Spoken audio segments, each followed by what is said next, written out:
আপনি যদি এখনও গাধার মতো কাজ করেন, আইএলস আপনার জন্য না। এই গতিশীল পৃথিবীতে আপনি গাধার মতো কেন কাজ করবেন? আপনাকে আরও স্মার্ট হতে হবে। একটু স্মার্ট হন, ঠিক আছে? স্মার্ট না হলে আসলে সব কিছুই আপনার জন্য কঠিন হয়ে যাবে, কারণ এই পৃথিবী এখন গতিশীল, ঠিক আছে? তো স্মার্ট বলতে আমি আসলে, অনেকেই মনে করেন যে লুকিং স্মার্ট, সাজাগোজাই স্মার্ট না। স্মার্ট হচ্ছে আপনার বুদ্ধিমত্তা।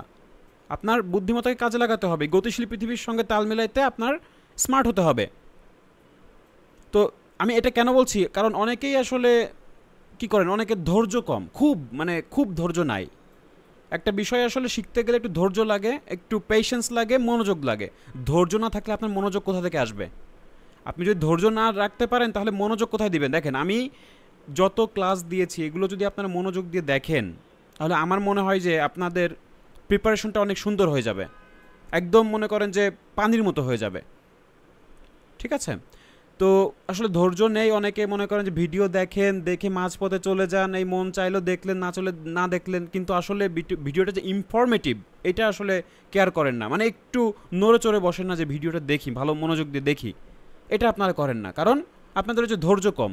আপনারা আসলে চান যে 5 মিনিটে পেরে যাবেন, সব কিছু শিখে যাবেন, কালকেই এক্সামে বসে পড়তে চান, কোনো প্রিপারেশন নেই, প্রিপারেশন ছাড়া আপনারা এক্সামে বসে পড়তে চান, মনে করেন যে কোনো দৈব শক্তি, অলৌকিক শক্তি আপনাকে হেল্প করবে।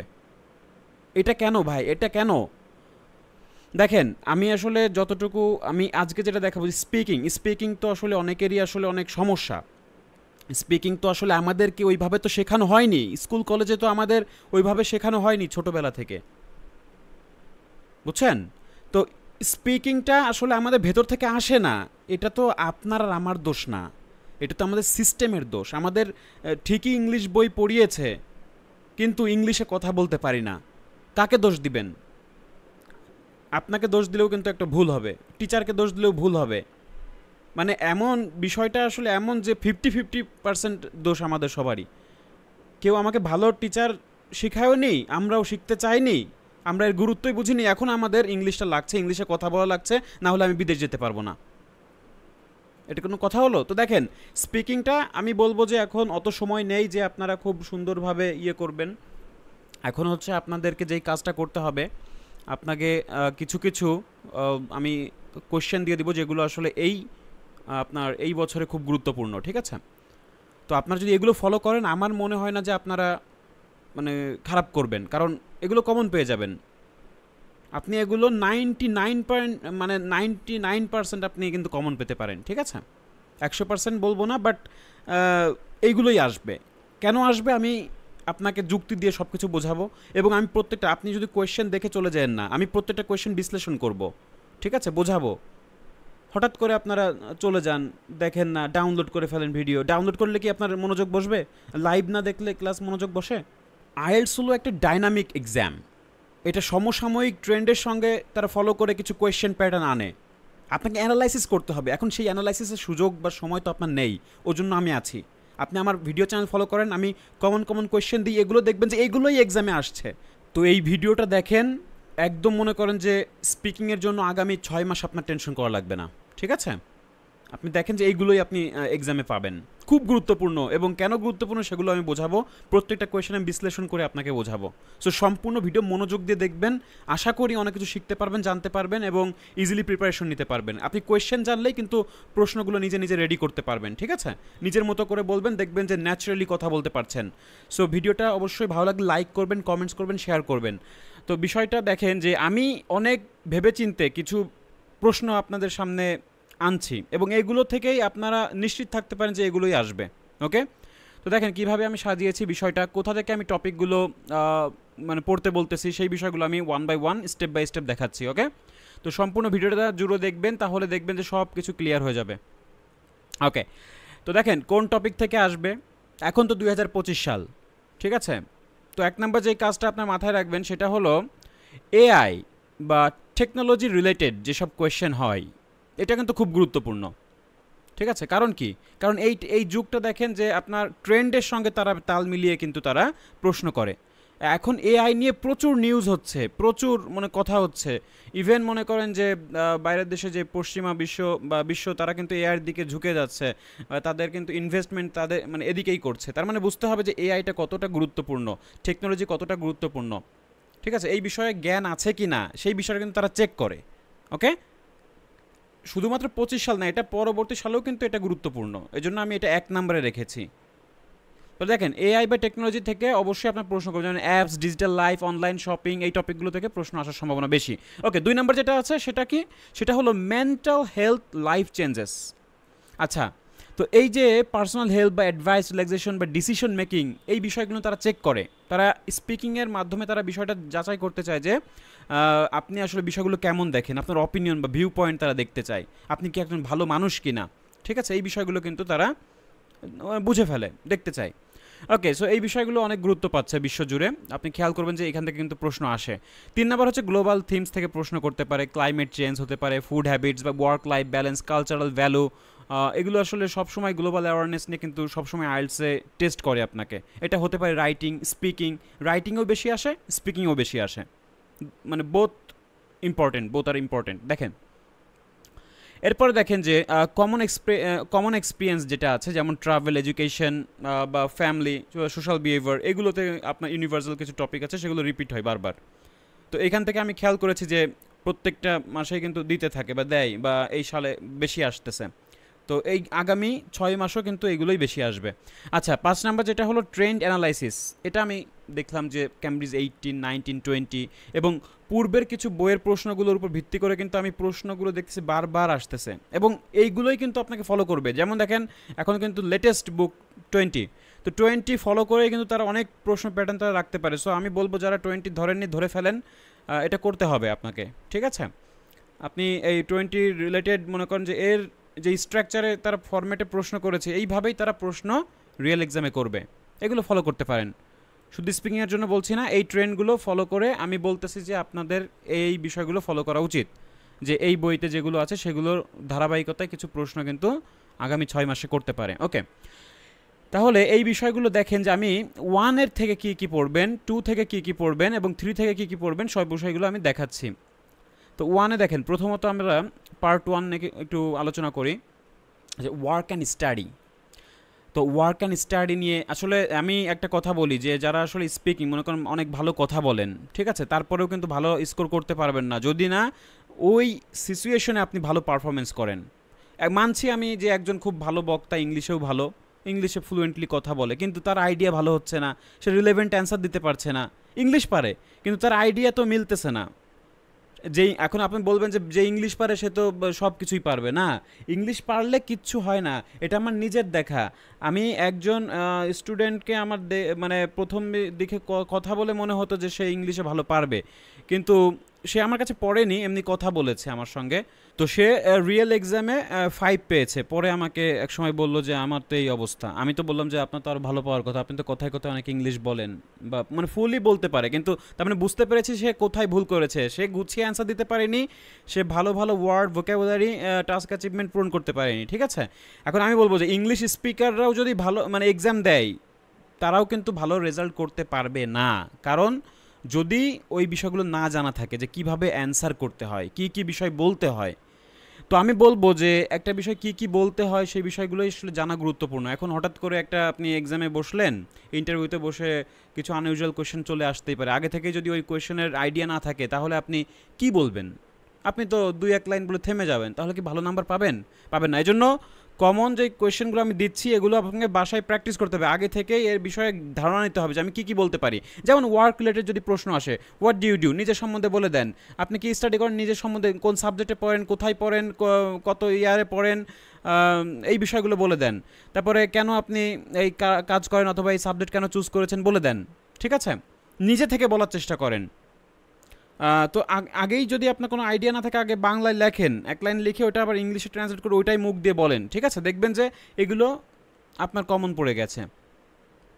তারপরে what do you like about your job, আপনি জব আপনি কি, আপনারা যদি জব করেন রিয়েলভাবে ওইভাবেই বলেন, আর যদি জব বা স্টাডি না করেন তাহলে আপনি কি, আপনি হাউস ওয়াইফ হতে পারেন, ওইগুলোই বলেন, ঠিক আছে? কিন্তু নিজে থেকে বলার চেষ্টা করলে কি হবে, ওই ন্যাচারাল বিষয়টা চলে আসবে, ফুটে উঠবে, ঠিক আছে? তো কী কী প্রশ্ন করা যেতে হবে এইটা আগে আমাকে জানতে হবে যে কী কী প্রশ্ন আসতে পারে। ওকে, তা দেখেন যে do you want to change your job, আপনি কি জব চেঞ্জ করতে চান বা সাবজেক্টটা পরিবর্তনে চেঞ্জ করতে চান, ফিউচারে পরিবর্তন করতে চান, এরকম কিছু প্রশ্ন করতেই পারে। তাহলে এই যে প্রশ্নগুলো আছে এগুলো আপনাকে কি করতে হবে, আগে উত্তরগুলো সাজাতে হবে এবং ওইভাবে প্র্যাকটিস করতে হবে। আচ্ছা, তাহলে পার্ট 1-এ কিন্তু এগুলো বলতেছি খুব কমন। এরপর দেখেন যে হোম টাউনে যে প্রশ্নগুলো আসবে একটু পড়ে নেবেন, ডেলি রুটিনটা দেখে নেবেন। তারপরে দেখেন টেকনোলজি আবার একটু দেখায় যে what apps do you use regularly, আপনি রেগুলার কোন ধরনের অ্যাপস ব্যবহার করেন। আপনি সোশ্যাল মিডিয়া বলতে পারেন, সোশ্যাল মিডিয়ার কোনো অ্যাপস বা এক্সারসাইজের কোনো অ্যাপস বা আপনি ইসলামিক কোনো অ্যাপস ব্যবহার করেন, এগুলো বলে দেন, ঠিক আছে, ওটা নিয়ে ভালো বলতে পারবেন। এরপরে দেখেন যে do you think technology helps you in daily life, তো টেকনোলজি আপনাকে কীভাবে হেল্প করতেছে ডেলি লাইফে সেগুলো আপনি একটু বলে দেন, গুছিয়ে বলেন। তারপরে have mobile apps changed your life, অ্যাপসটাকে আপনার জীবনটাকে চেঞ্জ করতে পারছে কিনা বা পরিবর্তন আনতে পারছে কিনা।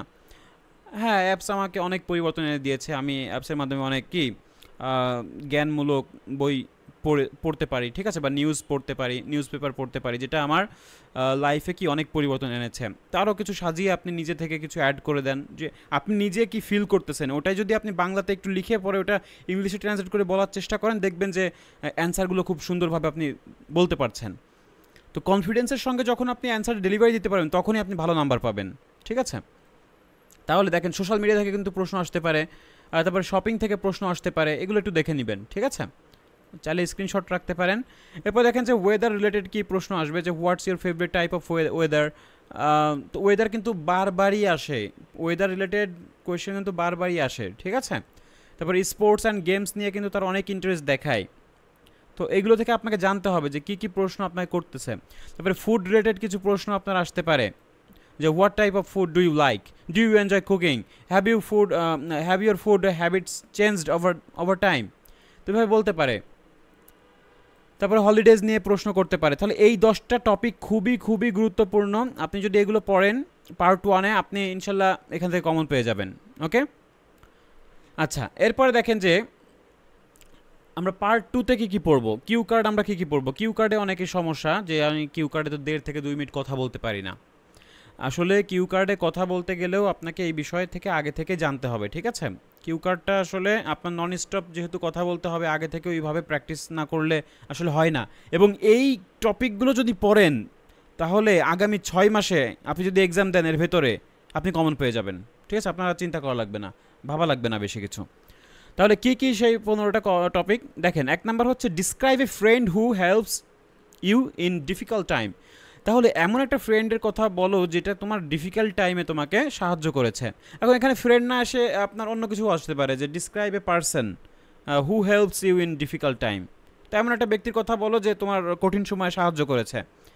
তাহলে আপনাকে একটা প্লট সাজাতে হবে, ব্যাকগ্রাউন্ড সাজাতে হবে, এটা যদি আপনি করেন তাহলে মানে অনেক ইজিলি আপনি বলতে পারবেন। তারপর দেখেন describe a piece of advice someone gave you, তাহলে একটা অ্যাডভাইস যেটা কিনা আপনাকে দিয়েছিল কেউ, তাহলে সেটা কি অ্যাডভাইস, কেমন অ্যাডভাইস, কখন দিয়েছিল, কে দিয়েছিল, কিসের জন্য দিয়েছিল, এই বিষয়গুলো আপনি বলে দিবেন। আচ্ছা, তারপর describe a place you visited that left a strong impression, তাহলে এমন একটা প্লেস যেটা কি নাকি তুমি ভিজিট করেছিলে এবং এটা তোমাকে মানে খুব স্ট্রং একটা ইমপ্রেশন বা তোমাকে প্রভাবিত করেছে। আচ্ছা, describe a product you bought and felt happy about, এমন একটা প্রোডাক্ট কিনে আপনি হ্যাপি হয়েছেন, হতে পারে এটা আপনার একটা খুব দামি একটা ফোন কিনেছেন, হতে পারে কোনো লাক্সারি কোনো প্রোডাক্ট কিনেছেন, বা হ্যাঁ যেটা আপনি কিনেছেন, ওকে, যেটা আপনাকে খুব আনন্দ দিয়েছে। অবশ্যই এটা মোবাইল ফোন হলে ভালো কথা বলতে পারবেন আপনি, ঠিক আছে, ভালো ওই টপিকে ভালো কথা বলতে পারবেন। এরপর দেখেন যে describe a change you made in your life recently, তাহলে ডিসক্রাইব এ চেঞ্জ, যেই পরিবর্তনটা আপনি আপনার সম্প্রতি কিছু একটা এনেছেন, আপনি আপনার জীবনে একটা পরিবর্তন এনেছেন, তাই না। তো এটা নিয়ে যদি আপনি আগে থেকে কখনো না চিন্তা করেন তাহলে কি বলবেন বলেন তো, এটা নিয়ে আপনাকে ভাবা উচিত না একটু। আপনি দেখেন যে প্রশ্নটা এইভাবেই আসতে পারে, মনে করেন যে এটা চলে আসলো, তখন আপনি কি বলবেন, আপনি তো চুপ করে বসে থাকবেন। এই জন্য বলতেছি যে এই প্রশ্নগুলো আপনি এখনই নোট করে আপনি নিজে ট্রাই করেন যে আপনি এটা নিয়ে 1.5 মিনিট কথা বলতে পারেন কিনা, 2 মিনিট কথা বলতে পারেন কিনা, বা আপনি কথা বলতে গিয়ে কেন আসতেছে না, সেই আইডিয়া কেন আসতেছে না, সেই আইডিয়া তখন আপনি একটু লিখে ফেলেন যে আমি এই আইডিয়াটা দিতে পারি, বাংলাতেই লেখেন, তারপরে আপনি ওটা ইংলিশে করেন, ঠিক আছে। খুব গুরুত্বপূর্ণ। দেখেন এরপরে দেখেন যে আপনার describe a time when you help someone, তারপরে describe a difficult decision you had to make, তারপরে describe a book, film or TV show that you like recently, আপনি সম্প্রতি কোনো একটা টিভি শো বা বুক পছন্দ করতেছেন, এরকম কিছু হতে পারে। Describe a skill you want to learn, এমন একটা স্কিল আপনি শিখতে চাচ্ছেন, এটা হতে পারে একটা ল্যাঙ্গুয়েজ স্কিল বা হতে পারে কম্পিউটার স্কিল, ঠিক আছে। তারপরে দেখেন যে describe a person you admire, এটা খুব গুরুত্বপূর্ণ এইটা, ঠিক আছে, আমি এটা দিয়েছি, এটা খুব গুরুত্বপূর্ণ। Describe a person you admire, তারপরে describe a festival culture event in your country, তারপরে ডিসক্রাইব এ ওল্ড অবজেক্ট, এটাও আসতে পারে, ঠিক আছে, এটা কিন্তু আনইউজুয়াল টপিক হিসেবে চলে আসতে পারে। তারপর দেখেন এগুলো সব আনইউজুয়াল টপিক, ঠিক আছে, এই যে এইগুলো আনইউজুয়াল টপিক এই দুইটা। তারপর দেখেন যে describe a place you go to relax, তারপর describe a time you faced a problem while travelling, ট্রাভেলিংয়ের সময় আপনি কী কী প্রবলেম ফেস করেছেন এটা আপনি একটু বলেন। তাহলে এগুলো কি এই 15টা খুবই গুরুত্বপূর্ণ। আপনারা কি করবেন, এটা একটু স্ক্রিনশট নিয়ে একটু নিজের একটু প্র্যাকটিস করবেন, ঠিক আছে, কারণ আগে থেকে প্র্যাকটিস করলে হঠাৎ করে আসলেও আপনাদের এটা ভয় লাগবে না, ঠিক আছে, যে কি আসলো হঠাৎ করে, এটা বলতে পারেন অনেকে। আচ্ছা, তাহলে এরপরে দেখেন যে আমরা পার্ট 3তে যেই বিষয়গুলো আছে, এটা খুবই, আমি 5টা টপিক দিব, এই 5টা টপিক আপনারা পড়বেন, কারণ এটা আসলে পার্ট 2 যেই কোয়েশ্চেনটা আসবে সেই রিলেটেড কিছু কোয়েশ্চেন আপনার পার্ট 3তে করে, ঠিক আছে। পার্ট 2 কিউ কার্ডে যেই টপিকটা আসবে এই রিলেটেডই আপনার পার্ট 3তে কিছু অপিনিয়ন জানতে চাই, কিছু বিষয় জানতে চাই তারা, তো ডিসকাশন পার্ট যেটা বলে। তাহলে তারপরেও আমি 5টা টপিক দিচ্ছি, যেমন হেল্পিং পিপল, এটা এখান থেকে একটু দেখতে পারেন কী কী কোয়েশ্চেন, 3টা, যে হোয়াই ডু পিপল হেল্প আদার, কেন মানুষ অন্যদের হেল্প করে, তাহলে এটার একটা ফিলোসফিক্যাল অ্যান্সার আপনাকে দিতে হবে বা সাইকোলজিক্যাল কোনো অ্যান্সার দিতে হবে। তারপরে it's better to help stranger people you know, but is it better, এটা কি আসলে ভালো কি না কোনো অচেনা ব্যক্তিকে হেল্প করা। আচ্ছা, তারপরে should children be taught to help others, so student চিলড্রেনদেরকে কি আসলে শেখানো উচিত অন্যদেরকে হেল্প করা, অবশ্যই হেল্প করা উচিত বা এটা শেখানো উচিত। এভাবে আপনি যুক্তি দিয়ে কিছু কথা বলবেন। এখানে এমন কিছু টপিক বলে যে ডিসকাশন পার্টে আপনার যুক্তি দেখতে চায়, আপনার এক্সাম্পলগুলো ভালো হচ্ছে কিনা সেটা দেখতে চাই, ঠিক আছে, এগুলো কিন্তু গুরুত্বপূর্ণ। এমন আছে যে কোনো আপনি ইররিলেভেন্ট কোনো যুক্তি দিলেন তারা মেনে নেবে না, ভালো ভালো যুক্তি দেখাতে হবে। ওকে, তাহলে টপিক হেল্পিং পিপল, তারপর টেকনোলজি বা শপিং এখান থেকে আসতে পারে, তারপর হচ্ছে ডিসিশন মেকিং থেকে আসতে পারে, অ্যাডভাইস অ্যান্ড লাইফ থেকে আসতে পারে, তারপর দেখেন ফেস্টিভ্যাল অ্যান্ড কালচার থেকে আসতে পারে, ট্রাভেল থেকে আসতে পারে। ওকে, তাহলে এই কয়টা দিলাম, আপনারা একটু দেখেন 5-6টা আছে এখানে, তো এইগুলো একটু পড়ে নেবেন, ঠিক আছে, এই 2টা, এই 3টা আর এই একটা, ঠিক আছে। ওকে, তাহলে আমি যেটা বলতেছি বারবারই, স্পিকিংটা কিন্তু আমরা ওইভাবে বাসায় প্র্যাকটিস করি না, কিন্তু ডেইলি আপনাকে অন্তত 20 মিনিট প্র্যাকটিস করতে হবে, ঠিক আছে, 15-20 মিনিট আপনাকে প্র্যাকটিস করতেই হবে, তাহলে দেখবেন যে ভালো একটা রেজাল্ট করা সম্ভব। কারণ এখানে এখন বসে থাকলে কিছু হবে না, এখন আপনাকে কাজ করে যেতে হবে, একটু ধৈর্য রাখতে হবে, তাহলে আপনি সফলতা অর্জন করতে পারবেন। আজকে যাদের রেজাল্ট দেখতেছেন ভালো ভালো, তারা সবাই কিন্তু কম বেশি প্র্যাকটিস করেছে, প্র্যাকটিস ছাড়া ভালো রেজাল্ট করা সম্ভব না, ঠিক আছে, কারণ আমরা বাংলা মিডিয়ামের স্টুডেন্ট, আমরা ওইভাবে ইংলিশের সঙ্গে সম্পর্কিত না, তো অবশ্যই আপনাকে এখন থেকেই উঠে পড়ে লাগতে হবে, ঠিক আছে, যে না এনি হাও আমাকে পারতেই হবে, কারণ এক্সাম সন্নিকটে, মনে করবেন যে এক্সাম আপনার 7 দিন পরে, এই ভেবে আপনি পড়েন, ঠিক আছে, আপনি নন স্টপ পড়ে যান, আপনাকে যেন কেউ থামাতে না পারে। Okay, so thank you so much. আর যারা অতিরিক্ত দুর্বল, অবশ্যই যারা একদম সুন্দর একটা গাইডলাইন নিয়ে শুরু করতে চাচ্ছেন, আমার সঙ্গে যোগাযোগ করতে পারেন, আমার কোর্স ডিটেলসটা ডেসক্রিপশন বক্সে দেওয়া থাকবে, আপনি দেখবেন যে ওইখানে একটা মোর লেখা আছে, মোরে ক্লিক করলে ডেসক্রিপশন বক্স দেখা যায়, ওইখান থেকে আপনি আমার নাম্বার নিয়ে যোগাযোগ করতে পারেন। Thank you so much.